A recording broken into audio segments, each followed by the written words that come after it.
Frog and Toad are friends. Frog and Toad are friends. First book, third story. A lost button. A lost button. Toad and Frog went for a long walk. They walked across a large meadow. They walked in the wood. They walked along the river. At last they went back to Toad's house.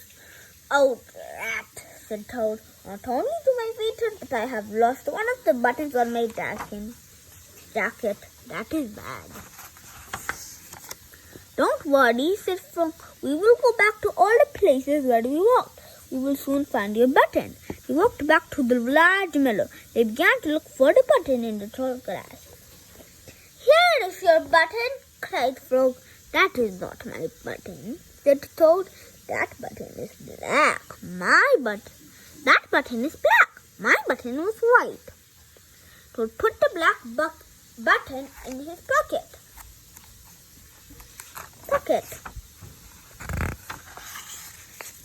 A sparrow flew down. Excuse me," said the sparrow. "Did you lose a button?" "I found one." "That is not my button," said Toad. "That button has 2 holes. My button has 4 holes." Toad put the button with 2 holes in his pocket. Then they went back to the woods and looked on the dark paths. "Here's your button," said Frog. "That is not my button," cried Toad. "That button is small. My button was big." Toad put the small button in his pocket. Raccoon came out from behind a tree. "I heard that you were looking for a button," he said. "Here is one the cat has found." "That is not my button," wailed Toad. "That button is square. My button was round." Toad put the square button in his pocket. That does look pretty much square. Frog and Toad went back to the river. They looked for the button in the mud. "Here is your button," said Frog. "That is not my button," shouted Toad. "That button is thin. My button was thick." Toad put the button in his thin pocket.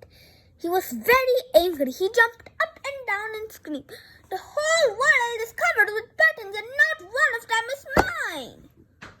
Did I break anything? No. Toad ran home and slammed the door.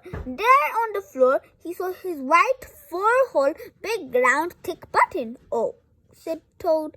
"It was here all..." "Oh," said Toad. "It was here all the time. What a lot of trouble I had made for Frog." What a lot of trouble I had made for Frog. He's feeling bad. Huh? Oh, yeah. Wait, are those all the buttons he got? Whoa.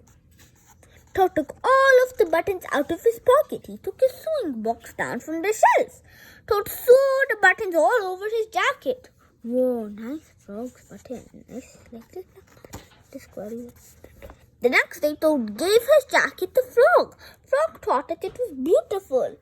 He put it on and jumped for joy. None of the buttons fell off. Toad had sewed them on very well.